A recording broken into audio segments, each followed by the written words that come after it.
RICL সপ্তাহের দেশে স্বাগত জানাচ্ছি আমি ফখরুল ইসলাম। গণ অভ্যুত্থানের পূর্বাপর এই শিরোনামে আজ কথা বলতে আমাদের সঙ্গে প্রবাস থেকে দুজন অতিথি যুক্ত হয়েছেন। আপনাদেরই পরিচিত মুখ, স্বৈরাচার আওয়ামী লীগ সরকার ও তার দোসরদের বিরুদ্ধে গত 15 বছর দুর্নীতি অনিয়মের বিরুদ্ধে সোচ্চার কণ্ঠস্বর।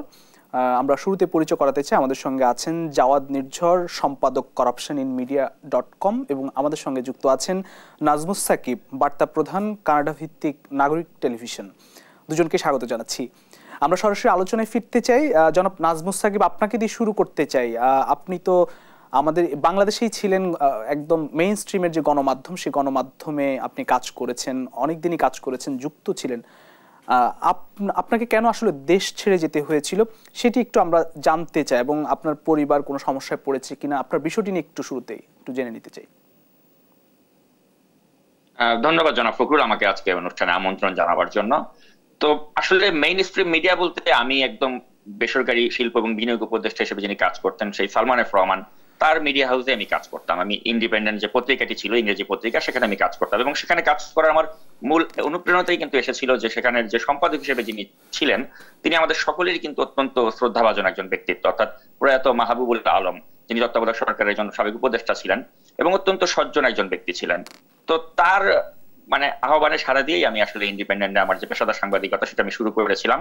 এবং তখনও পর্যন্ত কিন্তু আমরা কেউ আজ করতে পারিনি যে মাত্র যে সরকারটি ক্ষমতা গ্রহণ করলো, অর্থাৎ 2008-এর নির্বাচনের পরে সেই শেখ হাসিনা সরকার যে পরবর্তীতে এতটা ফ্যাসিস্ট হবে সেটা বুঝতে কিন্তু আমাদেরকে বছরখানেক সময় লেগেছিল।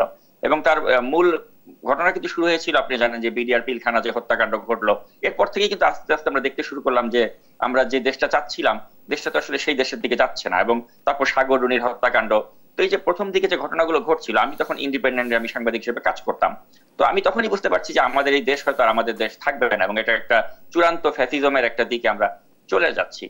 তো আমার কাছে আসলে এই কয়েক বছর ইন্ডিপেন্ডেন্টে সাংবাদিকতা করার পরে আমি সেটা আজ করতে পেরেছিলাম, এবং আমি অনেকটা মনে করতে পারেন আপনি, আমি মনে কষ্ট নিয়েই কিন্তু তখন আমি এই মার্কিন যুক্তরাষ্ট্রে আমি চলে আসি। আপনি তো আরো কয়েকটি মিডিয়াতে কাজ করেছেন জনাব নাজমুস সাকিব, আপনি তো আরো বেশ কয়েকটি মিডিয়াতে কাজ করেছেন। কত সালে আপনি দেশ ছেড়েছেন, কেন দেশ ছাড়তে হয়েছিল? তখন দেশ ছেড়েছিল আমার একটা বলতে পারেন আপনি অভিমানের জায়গা থেকে। অভিমানটা ছিল এরকম যে আমি যা বলতে চাচ্ছি বা যা লিখতে চাচ্ছি সেটা ওভাবে আমি লিখতে পারছি না, সেখানে অনেক ধরনের সেন্সর আরোপ করা হতো। তো ইন্ডিপেন্ডেন্টের ক্ষেত্রে ঠিক তাই, দেখা যাচ্ছে আমি কিছু একটা লিখতে যাচ্ছি, আমার মন মতো আমি লিখতে পারছি না। তো সে কারণে আমি স্বেচ্ছায় আমি চাকরি ছেড়ে দিয়ে আমি পরবর্তীতে মার্কিন যুক্তরাষ্ট্রে আমি চলে আসি। এটা 2012 সালের আগস্টের দিকে আমি চলে আসি। তো তারপরেও এমন নয় যে আমি ইন্ডিপেন্ডেন্টের সাথে আমার সম্পর্ক একেবারে নষ্ট হয়ে গিয়েছিল। আমাকে তারা সবসময় আমন্ত্রণ করতো কলাম লেখার জন্য, আমি কলাম লিখতাম। এবং একসময় যেটা হলো আর কি, যে আপনি জানেন যে সাবেক সচিব মিস্টার আসাফুদ্দৌলা, আমি তার একটা বিশদ সাক্ষাৎকার আমি ইন্ডিপেন্ডেন্টে ছাপিয়েছিলাম। এবং ওটা ছাপানোর প্রেক্ষিতে যেটা হলো আর কি, যে আমি এরপরে 2014 সালের যে একটি নির্বাচন হলো, আপনি জানেন, তথাকথিত নির্বাচন, যেখানে 154 আসনে বিনা প্রতিদ্বন্দ্বিতা তারা দখল করে নিল, নির্বাচনে জয়ী হয়ে গেল, নিজেদেরকে নিজেরা জয়ী ঘোষণা করলো। তো ওই নির্বাচনের পরে আমি মিস্টার আসাফুদ্দৌলার একটা সাক্ষাৎকার আমি প্রকাশ করেছিলাম। এবং আপনি নিশ্চয়ই জানেন যে তখন কিন্তু মূলধারার সমস্ত মিডিয়াতেই কিন্তু আসাফুদ্দৌলার যে বয়ান এটা প্রচার করা নিষিদ্ধ ছিল, তাকে কোনো টকশোতেই তখন আমন্ত্রণ জানানো হতো না। তো আমি সাহস করে তার একটা সাক্ষাৎকার নিয়ে ইন্ডিপেন্ডেন্ট আমি প্রিন্ট মিডিয়াতে প্রচার করি। তো এটার প্রেক্ষিতে যেটা হলো যে এর পরবর্তী সময় যখনই আমি বাংলাদেশে গিয়েছি আমাকে কিন্তু এয়ারপোর্টে হ্যারাসমেন্ট করা হতো। এবং আমি যখন জিজ্ঞেস করতাম যে কেন হ্যারাসমেন্ট করা হচ্ছে, তো আমাকে বলতো যে উপরের মহলের নির্দেশ। তো তখনই বুঝতে পারি যে আসলে আমাকে এই দেশে যাতায়াত করাটা আমার জন্য একটু কঠিন হয়ে যাবে। তো তারপরে আমি তখন আবার এক ধরনের বিরতি দিলাম। আমি ঠিক সেভাবে আর ইন্ডিপেন্ডেন্ট তখন আমি কলাম লেখা বন্ধই করে দিলাম বলতে গেলে। তারপর 2019 সালের দিকে যখন করোনাকালীন সময়, তখন আমি আরটিভি থেকে একটা আমাকে আমন্ত্রণ জানানো হলো যে আপনি শুধু আমেরিকা বা মার্কিন যুক্তরাষ্ট্র রিলেটেড যে বিষয়গুলো রয়েছে সেগুলো নিয়ে আপনি সাংবাদিকতা করুন, আপনি ওই বাংলাদেশের রাজনীতি নিয়ে আলাপ আলোচনা না করে ওই বিষয়গুলো নিয়ে করুন, তাহলে হয়তো আমাদের পক্ষে আপনাকে স্পেস দেওয়া সম্ভব হবে। তো যেহেতু আমার মনে একটা ক্ষুধা ছিল অলরেডি যে আমি সাংবাদিকতার সাথেই থাকতে চাই, তো আমি আরটিভি সেই প্রপোজালটি আমি গ্রহণ করি, এবং আমি আরটিভি আমি ওই করোনাকালীন সময়ের প্রায় 2-3 বছর আমি কাজ করেছিলাম টানা। তো তখন করতে গিয়েও কিন্তু আবার আমি একটা বাধার সম্মুখীন হই। তখন আপনারা জানেন যে করোনাকালীন সময়ে কিন্তু ডাক্তার ফেরদৌস খন্দকার নামে একজন ডাক্তার, তার উদ্ভব ঘটেছিল, এবং তিনি কিন্তু অনেক অপকর্মের সাথে জড়িত হয়ে পড়েছিলেন। তো তার সেই অপকর্ম নিয়ে আমি আরটিভিতে একটা প্রতিবেদন করি, এবং ওটা করার সাথে সাথে আমাকে একটা কারণ দর্শানের নোটিশ তারা দেয়। তো তো ওটা আসলে আমি মেনে নিতে পারিনি, কারণ আমার কাছে মনে হয়েছিল যে ওটাও একটা স্বাধীন সাংবাদিকতার হস্তক্ষেপ। তো তারা আমাকে যেটা বোঝালো যে আসলে এই ধরনের মূলধারার মিডিয়াতে কাজ করলে আপনাকে এগুলো জেনে বুঝেই করতে হবে, আপনি এগুলো চাইলেই যেভাবে খুশি করতে পারবেন না। তা আমি সেজন্য স্বেচ্ছায় আর টিভির চাকরিটা তখন ছেড়ে দিলাম, কারণ আমি দেখছি যে এভাবে বাধা নিয়ে আসলে কাজ করা যায় না। তখন আমি যেটা করলাম যে আমি আমার নিজের একটা ইউটিউব চ্যানেল আমি প্রতিষ্ঠা করলাম, ফ্রেন্ডস ভিডিও নামে একটা ইউটিউব চ্যানেল, এবং সেখানে আমি চিন্তা করলাম যে আমি আমার মতো করে আমি কাজ করব। একটু আমাদের হাতে সময় খুব কম, আমি একটু 1 মিনিটে যদি শেষ করেন। আমি একটু আরেকটি প্রশ্ন করতে চাই যে এই যে আপনি বিদেশে গেলেন এবং আপনি আসলে কি অনুপ্রেরণা, আপনি কিন্তু অনেক সুবিধাভোগী হতে পারতেন, দেশে থাকতে পারতেন এবং আপনি বিদেশে গেছেন উন্নত জীবনও কাটাতে পারতেন, মানে কি অনুপ্রেরণা এবং আপনার পরিবারও কি ক্ষতিগ্রস্ত হয়েছে কিনা 1 মিনিটে যদি শেষ করেন। যে পরিবার তো ক্ষতিগ্রস্ত হয়েছে, কারণ আমার এই অ্যাক্টিভিজমের কারণে আমার আমার স্ত্রীর যিনি ভাই তাকে মিথ্যা মামলায় ফাঁসানো হয়েছে এবং তার বাড়ি ঘরে গিয়ে হামলা করা হয়েছে। তো এ ধরনের হুমকি তো সবসময় পেতাম। একটা প্রতিবেদন দেখা গেল তারেক সিদ্দিকের বিরুদ্ধে আমি একটা ভিডিও প্রতিবেদন নাগরিক টিভিতে করলাম, তারপরের দিনই আমার যারা বাংলাদেশের আত্মীয় স্বজন তাদের জীবন তোলপাড় করে দেওয়া হতো, এবং তারা তখন বারে বলতো যে তুমি এই ধরনের কাজকর্ম করলে আমরা তো দেশে থাকতে পারছি না। তো ওই জন্য আমি 1 পা আগালে আমাকে 2 পা পিছিয়ে যেতে হতো। অনেক সময় অনেক স্টোরি ছিল যেটা করতে চাইলেও করতে পারতাম না। তো এই ধরনের স্যাক্রিফাইস তো আমাদেরকে করতে হয়েছে। আর বিদেশে থেকে যেটা হয়েছে, আমি যে কাজগুলো আমি দেশে থাকলে হয়তো করতে পারতাম না নির্ভয়ে, সেটা আমি এখানে নির্ভয়ে করতে পারতাম, কিন্তু আমার কারণে খেসারত দিতে হতো আমার। আমি আসবো আপনার কাছে, জি আমি আসবো আপনার কাছে। আমি জনাব জাওয়াদ নির্ঝর আপনার কাছে আসতে চাই। একই প্রশ্ন আসলে আপনার কাছে, আপনাকে কেন বিদেশে যেতে হলো? আপনি লন্ডনে থাকেন, সেখান থেকে আমরা দেখেছি যে অনেক গুরুত্বপূর্ণ অনেক অনুসন্ধানী রিপোর্টও কিন্তু আপনি করেছেন, যেটি আসলে দেশের মানুষ জানতো না, তাদেরকে জানার সুযোগ করে দিয়েছেন। বা কি ধরনের বিপদে পড়তে হয়েছিল, কি অনুপ্রেরণা কাজ করেছে? ধন্যবাদ আপনাকে।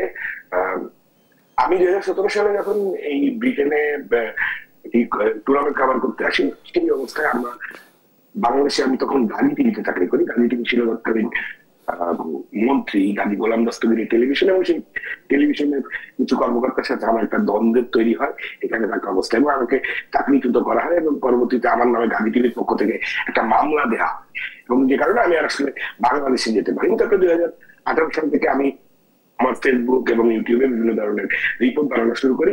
মূলত 2019 সালের শেষের দিকে আমি বাংলাদেশের যে গণমাধ্যমের যে অবস্থা ছিল গত 15-16 বছরে, এই জায়গাটুকু আমাকে খুব হতাশ করে, এবং সাংবাদিকরা যারা নৈতিকতা বিসর্জন দিয়ে সরকারের পক্ষে কথা বলছেন, বা সাদাকে সাদা বা কালোকে কালো না বলে সাদাকে কালো বানাচ্ছেন বা কালোকে সাদা বানাচ্ছেন, সেসব সাংবাদিকদের নানা ধরনের দুর্নীতি এবং সাংবাদিকদের স্বার্থ রক্ষা, বিভিন্ন নিপীড়ন নির্যাতনে আমি সোচ্চার হই, এবং আমি একটি ওয়েবসাইট দাঁড় করাই যেটির নাম corruptioninmedia.com। এই corruptioninmedia.com দাঁড় করানোর পরে আমরা বিভিন্ন সময় বিভিন্ন অনুসন্ধানী প্রতিবেদন বানাতে শুরু করি। এর বাইরেও আমি ধরেন বিভিন্ন সময় ফেসবুক এবং ইউটিউব এবং নাগরিক টিভি কার্যভিত্তিক যারা আছে তাদের সাথে বিভিন্ন অনুসন্ধানী কন্টেন্ট তৈরি করে এবং পাবলিশ করি, যার ফলে আমি খুব দ্রুতই সরকারের খুব টার্গেটে পরিণত হই, এবং বিভিন্ন সময় আমাদের নিয়ে শিশু সাইবার সন্ত্রাসী বানিয়ে পত্রিকায় মেন পত্রিকায় নিউজ হয়েছে, এবং এই নিউজের পরবর্তীতে কিন্তু আমার নামে এখন পর্যন্ত দেশে 18টি মামলা আছে ডিজিটাল নিরাপত্তা আইনে, এর ভিতরে রাষ্ট্রদ্রোহিতা মামলা আছে। আর এই লেখালেখি করতে গিয়ে বা এই করাপশনিং মিডিয়া বা গণমাধ্যমের দালাল সাংবাদিকদের চিহ্নিত করতে গিয়ে বা অন্য অনুসন্ধান প্রতিবেদন করতে গিয়ে আমি বা আমার পরিবার ব্যাপকভাবে ক্ষতিগ্রস্ত হয়েছে। এটা কিভাবে ক্ষতিগ্রস্ত? যেমন আমার আম্মা সরকারি চাকরি করেন, আমার বাবাও সরকারি চাকরি করেন, তারা গত 7-8 বছর ধরে, যেমন আমি যতদিন বিদেশে আছি লেখালেখি শুরু করেছি, তারপর থেকে আমার বাবা মা সরকারি চাকরির বেতন পান না। তারপরে আমার বাড়িতে একাধিক দফায় হামলা হয়েছে, যেমন গত 5 তারিখেও কিন্তু আমার বাড়ি পুড়িয়ে দেওয়া হয়েছে। তো এই ধরনের নির্যাতন নিপীড়ন আছে। আর আমরা আসলে গত 5 বছর গত 7-8 বছরে বাংলাদেশে যাওয়ার কোনো প্রশ্নই ছিল না, এবং নির্যাতন নিপীড়নের যেটি বলেন সেই ধারাটা কিন্তু আমরা এখনো অব্যাহত আছে, কম আগের মতো না। জি জি, অসংখ্য ধন্যবাদ। আমরা আপনাদের আরো গল্প শুনবো আপনাদের কাজগুলো নিয়ে, গত 15 বছর ধরে আপনারা যে কাজগুলো করেছেন সেগুলোর আসলে পেছনের গল্পগুলো নিশ্চয়ই শুনবো একটি বিরতি থেকে ফিরে এসে। প্রিয় দর্শক, RSL সপ্তাহের দেশে নিচ্ছে একটি ছোট্ট বিরতি, ফিরবে একটু পর, সঙ্গেই থাকুন। RSL সপ্তাহের দেশে আরো একবার স্বাগত জানাচ্ছি। আমরা সরাসরি আলোচনায় ফিরতে চাই। আমাদের সঙ্গে প্রবাস থেকে যুক্ত হয়েছেন দুজন সাংবাদিক, আমরা তাদের কাছে যেতে চাই। জনাব নাজমুস সাকিব, আপনাকে দিয়ে শুরু করি। দেশে জুলাই অগাস্টের যে গণ অভ্যুত্থান আমরা লক্ষ্য করেছি, দেশের ইতিহাসে সবচেয়ে বড় গণ অভ্যুত্থান, অনেক মানুষ, প্রায় 1000 বেশি মানুষ মারা গেছেন, 10,000-এরও বেশি মানুষ, 10 থেকে 20,000-এরও বেশি মানুষ আহত হয়েছেন। সেই বিষয়টি আপনার বেশ সরব ভূমিকা রেখেছেন প্রবাস থেকে, যেখানে আসলে দেশে বসে অনেকের অনেক কিছু করা অনেক কষ্টসাধ্য ছিল। আসলে এই গণ অভ্যুত্থান পূর্ববর্তী বাংলাদেশ আর পরবর্তী বাংলাদেশ, আপনার এই বিষয়টি নিয়ে একটু মন্তব্য জানতে চাই এবং আপনাদের প্রত্যাশার জায়গাগুলো জানতে চাই। বর্তমান যে অন্তর্বর্তী সরকার আছে, সে সরকার কিংবা ছাত্র জনতা যারা এখনো দায়িত্বে রয়েছেন। ধন্যবাদ। তো এটা আসলে অনেক বিস্তৃত করে উত্তর দেওয়ার অবকাশ আছে, কিন্তু যেহেতু আমাদের সময় কম, তো আমি সংক্ষেপে যেটা বলতে চাই যে আমরা যে প্রত্যাশাটা মানে দেশবাসীর মাঝে জাগিয়ে দেওয়ার ক্ষেত্রে আমরা যারা প্রবাস থেকে ভূমিকা রেখেছিলাম, আমাদের প্রত্যেকটা ভিডিও, আপনি বিশেষ করে নাগরিক টিভিতে আমি যে প্রতিবেদনগুলো করতাম, আপনি দেখবেন যে প্রত্যেকটা প্রতিবেদনের শেষে কিন্তু আমি একটা কথা বলতাম যে অচিরেই এই স্বৈরশাসনের অবসান ঘটবে এবং আমরা একটা গণতান্ত্রিক বাংলাদেশ ফিরে পাবো। তো আপনি দেখবেন যে আমার প্রতিটা প্রতিবেদনের শেষে কিন্তু এই আশাবাদী বক্তব্য থাকতো, যেটা আমি গত 2 বছর ধরেই, আপনি আমার যতগুলো ভিডিও আছে আপনি দেখলে সেটা টের পাবেন। পাশাপাশি আমরা এই আশাটা কেন মানে করতাম, এ কারণেই করতাম কারণ আমরা জানতাম যে একটা স্বৈরশাসক এভাবে দীর্ঘ সময় থাকতে পারে না, তার একটা পতন হবেই, এবং এই পতনটা যে খুব নিকৃষ্ট উপায় হবে সেটা আমরা কিন্তু আজ করতে পেরেছিলাম। যদি আমরা দেয়ালের লিখনটা আমরা পড়তে পারলেও শেখ হাসিনা সেটা করতে পারেননি। তিনি মনে করেছিলেন যে তিনি এভাবেই সবসময় তিনি চালিয়ে যেতে পারবেন ভারতের সহায়তায়, কিন্তু সবকিছু যেমন শেষ আছে তারও যে একটা আসন্ন পতন সেটা আমরা সকলে আজ করেছিলাম, এবং আমরা ওই আশাবাদী কণ্ঠেই সেগুলো বলতাম, এবং সেই আশাবাদটা কিন্তু একসময় এই ছাত্র জনতা সকলের মাঝে সঞ্চারিত হয়ে যায়, এবং তার প্রেক্ষিতেই এই গণ অভ্যুত্থান এবং এই গণ অভ্যুত্থানের মাধ্যমে এই ফ্যাসিস্টের বিদায় হয়। তো এখন এই যে নতুন যে বাংলাদেশ আমরা দেখতে পাচ্ছি, আমাদের সকলের সংগ্রামের ফল এই যে বাংলাদেশ, যেখানে আমি মনে করি যে ছাত্র জনতা থেকে শুরু করে আমাদের প্রত্যেকের পার্টিসিপেশন ছিল। তো আমরা এই যে ডক্টর ইউনূসের এখানে কিন্তু অন্য কোনো বিকল্প ছিল না, যে নতুন সরকারটাতে আমরা ডক্টর ইউনূসের কোনো বিকল্প নেই এখানে, কারণ আপনি জানেন যে আন্তর্জাতিকভাবে তার যতটা মানে গ্রহণযোগ্যতা রয়েছে, এ ধরনের গ্রহণযোগ্যতা কিন্তু আর কারণেই। তো তার নেতৃত্বে যে সরকারটা যে গঠিত হলো, আমাদের সকলেরই কিন্তু একটা মানে আশাবাদ ছিল যে এই সরকারটা হয়তো এমন কিছু করবে যেটা আসলে আমাদেরকে ওই আমাদের যে হতাশা সেগুলোকে ভুলে একটা সুন্দর আগামী বাংলাদেশের দিকে এটা হাঁটবে। কিন্তু এখনো কিন্তু অনেক ধরনের, আপনি জানেন যে জনগণের মাঝে এক ধরনের হতাশা দেখা যাচ্ছে এই 3 মাস না পেরোতেই, এবং এর পেছনে কিছু যৌক্তিক কারণ আছে, যেমন উপদেষ্টা নিয়োগ থেকে শুরু করে নানা বিষয় কিন্তু জনগণের মাঝে এক ধরনের ক্ষোভ আমরা দেখতে পাচ্ছি, এবং নানা ইস্যুতেই নানা সময় কিন্তু দেখা যাচ্ছে যে দেশের পরিস্থিতি একটু উত্তপ্ত হয়ে উঠছে। তো সেক্ষেত্রে আমি মনে করি যে ডক্টর ইউনূসকে যেটা করতে হবে, যেটা শেখ হাসিনা করেননি, শেখ হাসিনা জনগণের পালস বুঝে রাজনীতি করেননি। তো আমার ডক্টর ইউনূসের প্রতি আহ্বান ওটাই থাকবে যে আপনি জনগণের পালস বুঝেন, জনগণ কি চায় সেটা রিয়েলাইজেশন আপনার থাকা উচিত, এবং সে অনুযায়ী আপনাকে পদক্ষেপ নিতে হবে। না হলে কিন্তু আমাদের এই বিপ্লব এটা যদি ব্যর্থতায় পর্যবসিত হয়, তাহলে কিন্তু বাংলাদেশ একটা দীর্ঘমেয়াদে অনিশ্চয়তায় পড়ে যাবে। তো সেই সংকট, সেই অনিশ্চয়তা আমরা কেউই প্রত্যাশা। জনাব নাজমুস সাকিব, আপনি কানাডাতে আছেন, বাংলাদেশে বেশ আলোচিত গত 15 বছর কানাডার বেগমপাড়া, সেই বেগমপাড়া বিষয়ে আসলে আপনার কোনো রিপোর্ট আমরা দেখবো কিনা, বা সেখানের পরিস্থিতি যদি আপনি একটু বলতে চান 1 মিনিটে। আমি মূলত আমেরিকাতে আছি, কিন্তু কানাডাতে আমাদের নাগরিক টিভির যে মানে হেডকোয়ার্টার, অর্থাৎ আমাদের টিটো রহমান নাগরিক টিভির সিইও, তিনি সেখানে আছেন, এবং আমি প্রায়শই তার ওখানে যাই, এবং আমরা ওখানে গিয়ে কিন্তু বেগমপাড়ার উপরে আমরা কিন্তু রিপোর্ট নাগরিক টিভিতেও করেছি। আপনি নাগরিক টিভিতে দেখবেন আমাদের এ নিয়ে প্রতিবেদন ছিল, এবং বিস্তর পরিসরে আসলে আমরা করতে পারিনি একটা কারণে, কারণ এখানে জাওয়াদ নির্ঝরও আছেন, আমি আছি, এবং আমাদের সাথে জানেন যে জুলকারনাইন সামি অনুসন্ধানী সাংবাদিক, আমরা সকলে মিলে কিন্তু একটা প্রজেক্ট নিয়ে প্রায় 3টি বছর আমরা ব্যস্ত ছিলাম। সেটা হচ্ছে এই সাবেক যে ভূমি মন্ত্রী ছিলেন সাইফুজ্জামান চৌধুরী জাবেদ, যা মানে তার যে পরিমাণ সম্পদ আমরা দেখেছি, যে পরিমাণ বাড়ি দেখেছি, ওটা ইটসেলফ একটা বেগমপাড়ার থেকেও বড় কিছু। অর্থাৎ এক ব্যক্তি তার যে সারা বিশ্বে আপনি খুঁজলে তার পাবেন প্রায় 500-এরও বেশি প্রপার্টি।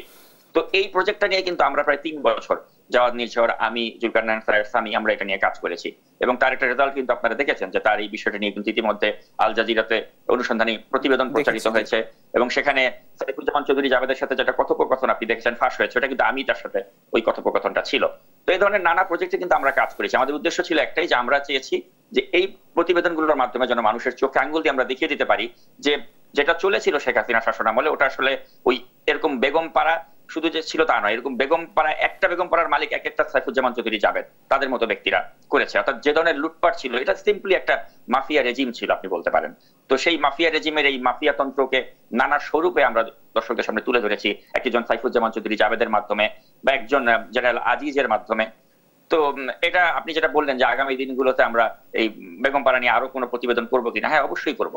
আমাদের তো আসলে অনুসন্ধান থেমে নেই, আমরা আগামী দিনগুলোতেও এই যে দীর্ঘমেয়াদে যে দেশে একটা ক্ষতি করে দিয়েছে আওয়ামী লীগ এবং এটার কনসিকুয়েন্সেস কি হবে, সেগুলোর উপর ভিত্তি করে নিশ্চয়ই আগামী দিনগুলোতে আমাদের প্রতিবেদন অব্যাহত থাকবে। জি, আমি আসবো আপনার কাছে। আমি একটু যেতে চাই জনাব জাওয়াদ নির্ঝর, আপনার কাছে একটু আসতে চাই। দেশে জুলাই আগস্টের যে গণ অভ্যুত্থান, সেখানে আপনারও অনেক ব্যাপক ভূমিকা ছিল। আপনারা সোচ্চার ছিলেন বলে আসলে যখন ইন্টারনেট বা সোশ্যাল মিডিয়া বন্ধ ছিল তখনও আপনারা আসলে সোচ্চার বা সরব থাকার কারণে আসলে মানুষ অনেক কিছু জানতে পেরেছে বিদেশ থেকেও।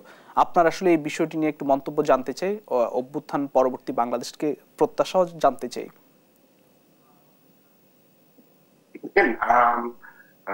যে অভ্যুত্থানটা হয়েছে ছাত্র জনতার, সেই অভ্যুত্থানে যে শেখ হাসিনা এভাবে পতন হবে বা শেখ হাসিনা এভাবে পালিয়ে যাবে, এটা আসলে কেউ ভাবেনি। ইভেন যখন মানে পালিয়ে যাওয়ার পরে আমরা যেমন লন্ডনে অনেক সকালবেলা ঘুম থেকে উঠে জানলাম যে শেখ হাসিনা পালিয়ে গেছেন।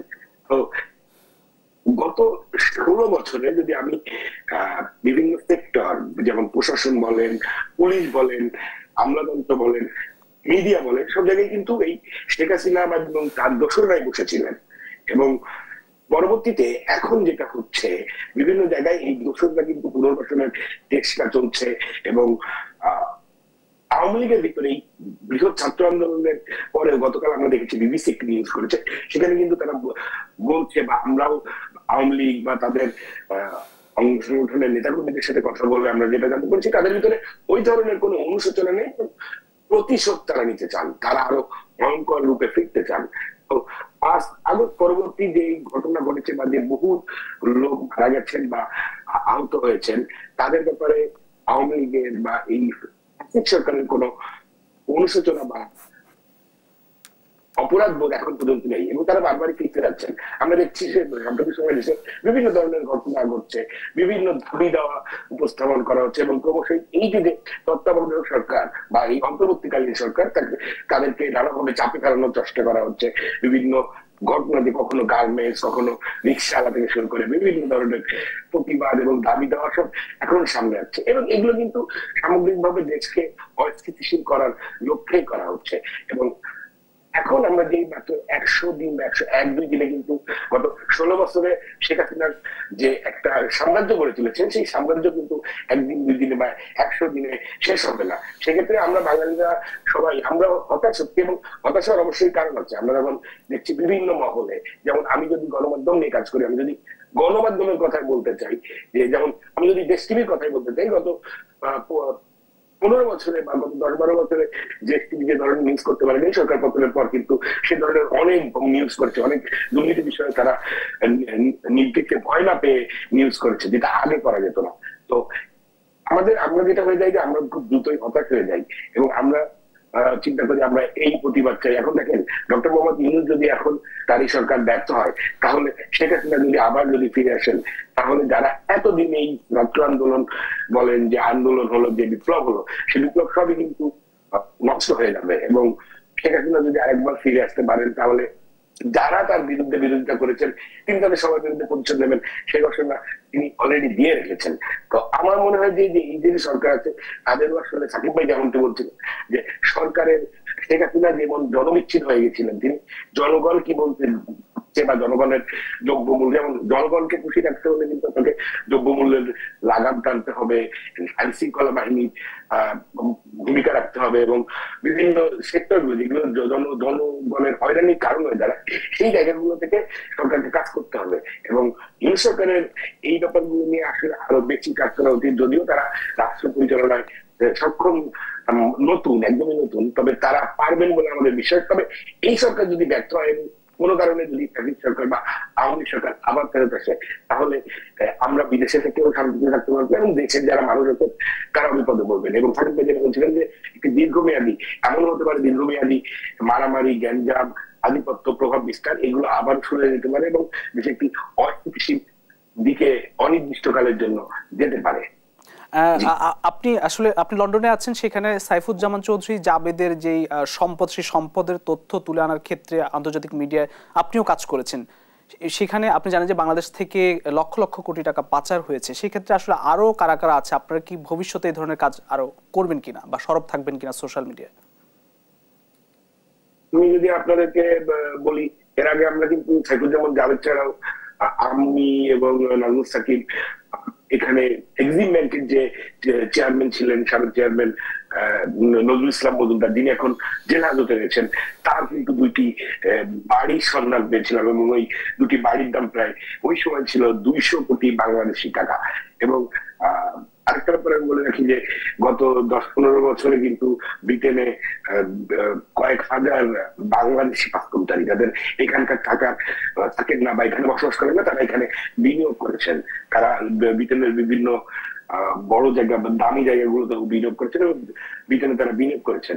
ব্রিটেনে যে সমস্যাটা হয়, ব্রিটেনে আসলে তথ্যগুলো কালেক্ট করা খুব কঠিন হয়ে পড়ে এবং ম্যাক্সিমাম ক্ষেত্রে আসলে তারা বিভিন্ন কোম্পানি হাউসের নামে বিভিন্ন অবৈধ পন্থায় কেনেন। কারণ নাগরিক হিসেবে যদি আমরা একটা বাড়ি কিনতে যাই, আমাদেরকে অনেক কাগজপত্র রেডি করতে হয়, সেগুলো ভ্যাট ট্যাক্সের ব্যাপার আছে। কিন্তু যারা অবৈধ পথে বাড়ি কেনেন তারা আসলে খুব সহজেই কিনতে পারেন, কারণ তারা টাকা দিয়ে এই জায়গাগুলোকে ম্যানেজ করেন। তো সেক্ষেত্রে আমরা যদি ফিউচার পাই বা আমরা এখনো খোঁজে আছি বা যখনই আমাদের কাছে এরকম কোনো তথ্য আসে যে ব্রিটেনে কেউ বিনিয়োগ করেছেন, আমরা সেখানে খবর নেওয়ার চেষ্টা করি। তবে এটা সত্য যে মানে লন্ডনেও 1000-এর উপরে, 1500-2000-এর উপরে মানুষ গত 15 বছরে এখানে নতুন করে বিনিয়োগ করেছেন এবং অবৈধ বিনিয়োগই বলা চলে। জি, অসংখ্য ধন্যবাদ। আমরা বিরতি থেকে এসে আবারও এই আলোচনায় ফিরবো। প্রিয় দর্শক, RICL সপ্তাহের দেশে নিচ্ছি আরো একটি বিরতি, ফিরবো একটু পর, সঙ্গেই থাকবেন। RICL সপ্তাহের দেশে আরো একবার স্বাগত জানাচ্ছি। আমাদের সঙ্গে প্রবাস থেকে যুক্ত হয়েছেন দুজন সাংবাদিক এবং আপনাদেরই পরিচিত মুখ। আমরা শুরুতে জনাব জাওয়াদ নির্ঝর আপনার কাছে আসতে চাই। আপনি লন্ডনে আছেন এবং সেখান থেকে আপনি গত বেশ কয়েক বছর ধরে যে স্বৈরাচার আওয়ামী লীগ সরকারের বিরুদ্ধে তাদের দুর্নীতি, তাদের দোসরদের দুর্নীতি নিয়ে আপনি কাজ করেছেন। সামনের দিনগুলোতে আসলে সেই সব দুর্নীতি বা বাংলাদেশ থেকে পাচার হয়ে যাওয়া সেসব টাকা বা এসবের কোনো অনুসন্ধান আপনি করবেন কিনা? একই সঙ্গে 5 তারিখের পরে আসলে অনেকে আত্মগোপনে চলে গেছেন, স্বৈরাচারের দোসরদের অনেকে, সেই বিষয়ে কোনো তথ্য আছে কিনা একটু যদি বলেন। আমি যদি বলি যে স্বৈরাচার পতন হয়েছে ঠিকই, স্বৈরাচার চলে গেছে ঠিকই, কিন্তু বাংলাদেশ থেকে দুর্নীতি যায়নি এবং অতীতের যে দুর্নীতিগুলো আছে বিভিন্ন, আমি কিছু সেক্টর ধরে বলি, যেমন বিদ্যুৎ খাত থেকে সামিট গ্রুপ নিয়ে গেছে 1 লক্ষ কোটি টাকা, এবং এসএলও গ্রুপের কথা যদি বলি তো এসএলও গ্রুপ বাংলাদেশ থেকে 3-3.5 লক্ষ কোটি টাকা নিয়ে গেছেন বলে দাবি করা হয়। তো এরকম যে এই দুর্নীতিবাদ গুলো কিন্তু এখনো হয়ে গেছে এবং আগের যে দুর্নীতিবাদ গুলো আছে সেই দুর্নীতিবাদ গুলোকে কিন্তু এখন পুনর্বাসন করা হচ্ছে। এবং আমরা দেখেছি বিভিন্ন সময় এই সরকার পতনের পরে এখন যে সকল রাজনৈতিক দল প্রকাশ্যে আছেন, সে সকল প্রকাশ্যে থাকা রাজনৈতিক দলগুলো নেতাকর্মীরা বিভিন্ন ভাবে স্বৈরাচারের শাসন যারা করেছে তাদেরকে পুনর্বাসন করার চেষ্টা করছেন, তাদের সম্পদে যে মালিকানা নিচ্ছেন তাদের সম্পদ সুরক্ষা দেওয়ার চেষ্টা করছেন এবং বড় বড় দুর্নীতিবাজ যারা আছেন তারা কিন্তু তাদের সেই টাকার জোরে এখন সেই টাকার জোরে কিন্তু বিভিন্ন জায়গায় ম্যানেজ করতে সক্ষম হচ্ছেন। তো এই জায়গাটা যদি বন্ধ না করা যায় তাহলে আমাদের যে প্রত্যাশিত বিপ্লব, আমরা যে স্বৈরাচার পতন করেছি সেটা আসলে আমাদের কলমে থাকবে এবং প্রত্যাশিত উন্নয়ন বা প্রত্যাশিত যে সংস্কার সেটা হবে না। আমরা যেমন অনেকেই চিন্তা করেছিলাম বা ভেবেছিলাম যে 5 আগস্ট সরকার পতনের পর দেশের পরিস্থিতি চেঞ্জ হবে, অনেক জায়গায় লুটপাট দুর্নীতি এগুলো কম হবে, তবে এগুলো কিন্তু কমেনি। এবং আমি বিভিন্ন সময় গণমাধ্যমে থেকে নিউজ দেখেছি বা আমাদের কাছে আসলে তথ্য দেখেছি যে বিভিন্ন জায়গায়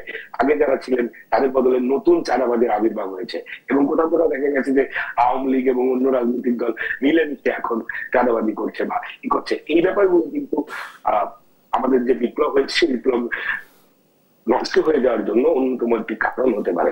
আপনি অবশ্যই জানেন, আমরা সবাই ভালো করে অবগত আছি যে স্বৈরাচারীরা কিন্তু নানা ধরনের স্বৈরাচারী ষড়যন্ত্র বাংলাদেশের উপরে প্রয়োগ করে যাচ্ছেন এবং তিনি কিন্তু সফল হওয়ার চেষ্টা করছেন। আর আপনি যেটা বললেন যে আমরা এর সামনের দুর্নীতি নিয়ে ভবিষ্যতে সরব থাকবেন কিনা এইভাবে, কারণ আসলে আমরা কোনো, যেমন আমি, লালু সাকিব বা অন্য যারা কয়েকজন সাংবাদিক আছেন তারা কিন্তু কোনো দলীয় সাংবাদিক না, কোনো বিশেষ দলকে এজেন্ডা দিয়ে, যেমন কোনো বিশেষ দলকে সুযোগ দেওয়ার জন্য না। যেমন গতকাল আমরা একটি সংবাদ প্রচার করেছি যে বিএনপির একজন কেন্দ্রীয় নেতা একটি টেলিভিশনের 5% শেয়ার মালিকানা নিয়েছেন, টেলিভিশনটি আওয়ামী লীগের দোসর। পরে দেখলাম যে উনি একটু টাকা প্রকৃতির, উনি দেখলাম যে আমাকে জামাত শিবির বানিয়েছেন। তো গত 15 বছরে আমাদেরকে জামাত শিবির বানানো হয়েছে, আমাদের বিরুদ্ধে লন্ডনে, আমাদের করাপশনের বিরুদ্ধে লন্ডনে কিন্তু প্রধানমন্ত্রীর সাবেক ডেপুটি সেক্রেটারি আকসাবুল আলম খোকন মাঝখানে মামলা করেছিলেন। সেই মামলা কিন্তু আমরা জেতার পরে আমাদেরকে সেই অর্থ খোকন পরিশোধ করেনি। আমাদের যে দুর্নীতি বিরুদ্ধে নিউজ করতে নিয়ে বা যে এখন যে সরকার পরিবর্তন হয়েছে, পরে আমরা আসলে থেমে নেই বা থেমে থাকবো না। আমাদের যে অনুসন্ধান চলছে, আমরা যাদের বিরুদ্ধে আসলে দুর্নীতি পাচ্ছি বা দুর্নীতির বিভিন্ন বড় কিছু পাচ্ছি, সেগুলো আমরা এক্সপোজ করছি, ফাঁস করছি।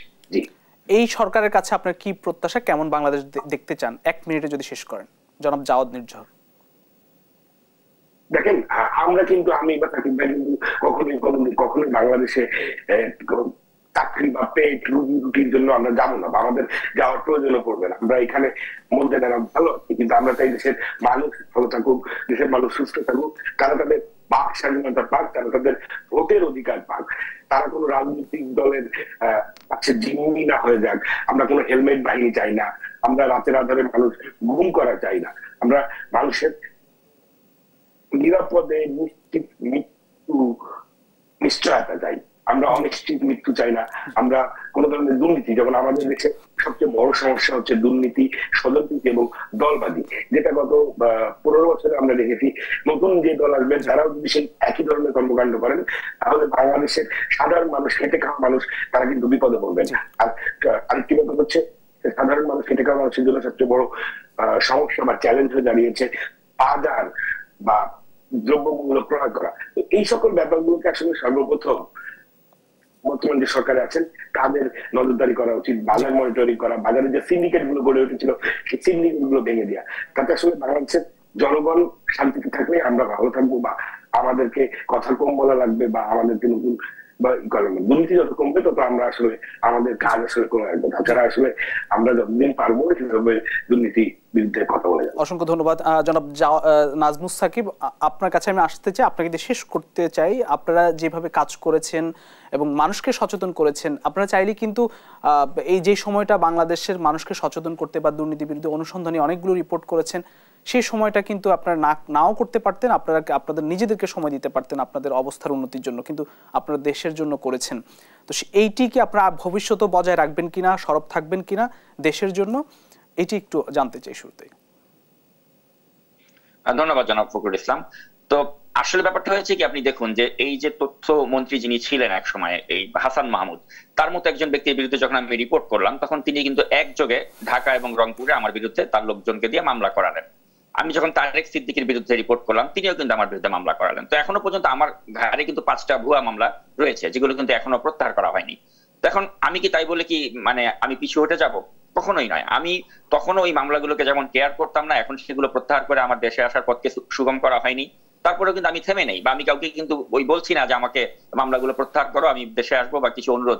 আমার কথা হচ্ছে যে যেটা স্থায়ী প্রক্রিয়াতে যেটা হওয়া উচিত হওয়া দরকার, কিন্তু যদি না হয় সেক্ষেত্রে আমার তো আসলে কিছু করার নেই। কিন্তু আমার যেটা দেশপ্রেম থেকে আমি যেটা করে যাচ্ছি, যেটা আওয়ামী লীগের সময় করেছি, সেটা আমি আগামী দিনগুলোতেও করে যাবো। কারণ আমাদের যে সংকট, এই সংকট কিন্তু এখনো কাটেনি। আমরা সংকট দেখতে পাচ্ছি যে হাসান মাহমুদ, যার কথা আমি আপনাকে বললাম একটু আগে, এই হাসান মাহমুদকে সুন্দরভাবে কিন্তু সেফ এক্সিট দিয়ে তাকে কিন্তু বেলজিয়ামে পার করে দেওয়া হলো।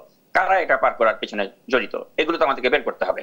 আপনি দেখুন যে নসরুল হামিদ দীপু, আমি এখন যে শহর থেকে এই আপনার সাথে সংযুক্ত হয়েছি, এই ফ্লোরিডাতে, আমার এই শহরেই কিন্তু তার বিপুল পরিমাণে অবৈধ সম্পত্তি রয়েছে, যেটা নিয়ে আমি আওয়ামী লীগের শাসনামলের সময় কিন্তু আমি রিপোর্ট করেছিলাম।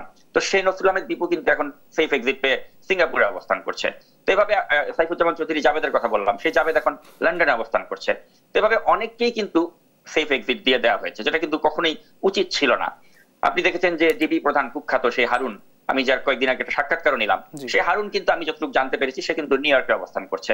তো এই যে যাদের বিরুদ্ধে জনমনে এতটা ক্ষোভ ছিল, সেই ব্যক্তিগুলোকে যখন আপনি সেফ এক্সিট দিয়ে দেন, সেটা কিন্তু আমাদের বিপ্লবের স্পিরিটের উপর আমি মনে করি একটা ছুরিকাঘাত করা হয়েছে। তাই মনে করি এই ক্ষোভের জায়গাগুলো কিন্তু আমাদের রয়েছে, এবং এই ক্ষোভের জায়গাগুলো যতদিন থাকবে ততদিন কিন্তু আমাদের ওই অ্যাক্টিভিজম যেটা আমরা করছি, এটা কিন্তু আমাদের অব্যাহত থাকবে। তো এই অ্যাক্টিভিজমের জায়গা থেকে কিন্তু আমরা কখনোই মানে আপোষ করবো না। কারণ কি দেখেন, আপোষের জায়গাটা কখন তৈরি হয়, যখন জাওয়াদ নির্ঝর বা নাজমুল সাকিবকে ধরুন একটা অফার করা হলো যে আপনাকে আমি প্রেস মিনিস্টার বানিয়ে দিলাম, বা আপনাকে আমি কোন একটা মন্ত্রণালয়ের উপদেষ্টা করে দিলাম।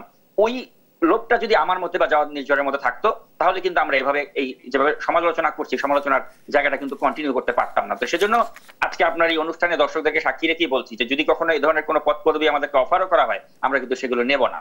কারণ আমি জানি যে মুহূর্তে আমি এই সিস্টেমের সাথে আমি ঢুকে যাব, সেই মুহূর্তে এই সিস্টেমকে ক্রিটিসাইজ করার মতো কিন্তু আমার আর নৈতিক যে আমার হাতে মানে ক্ষমতা সেটা আমার হাতে 40 সেকেন্ড সময় আছে। এর মধ্যে যদি আপনি বলেন যে এই সরকারের প্রতি আপনাদের সকলের একটা সমর্থন ছিল, আপনাদের এই গণ অভ্যুত্থানে অনেক অবদানও কিন্তু রয়েছে, সেক্ষেত্রে আসলে সরকারের কাছে কি প্রত্যাশা থাকবে এবং নতুন বাংলাদেশকে কোথায় দেখতে চান, একদম 30 সেকেন্ডে যদি বলেন। আমি আসলে বাংলাদেশটাকে মনে করি যে এটা শুধু মানে আমার যে কয়েকজন মানে পরিবারের সদস্য যাদের উপরে আক্রমণ করা হয়েছিল বিগত রেজিমের সময়, তাদেরকে নিয়ে কিন্তু আমি বাংলাদেশটাকে আমার বাংলাদেশ মনে করি। এমনকি বাংলাদেশের সকল জনগণই আমার একটা পরিবার। তো আমার পার্টিকুলার একটা আমার পরিবারের সদস্যদের গায়ে হাত দিলে যেভাবে আমার কষ্ট লাগে, ঠিক সেভাবে আমার বাংলাদেশের যে কোনো জনগণ যদি কষ্ট পায় সেটা আমার কাছে কষ্ট লাগে। তো সেজন্য আমি দেখতে পাচ্ছি যে আমার দেশের জনগণ এখনো দ্রব্যমূল্যের যে ঊর্ধ্বগতি, তারা কষ্ট পাচ্ছে।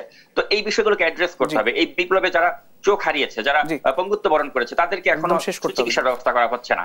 তো আমি আগামী বাংলাদেশে এটাই চাই যে আপনি ইমিডিয়েট যে সমস্যাগুলো এগুলো আগে সমাধান করুন, তাহলে আমরা ভবিষ্যতের দিকে সুন্দর। অসংখ্য ধন্যবাদ আমাদের সঙ্গে আমেরিকা থেকে যুক্ত হওয়ার জন্য জনাব নাজমুস সাকিব এবং লন্ডন থেকে যুক্ত হওয়ার জন্য জনাব জাওয়াদ নির্ঝর, দুজনকে আবারও ধন্যবাদ জানাচ্ছি। প্রিয় দর্শক, RICL সপ্তাহের দেশ আজ এখানে শেষ করতে হবে, আবারও দেখা হবে আগামী সপ্তাহে। সে পর্যন্ত সবাই ভালো থাকবেন, সুস্থ থাকবেন, শুভরাত্রি।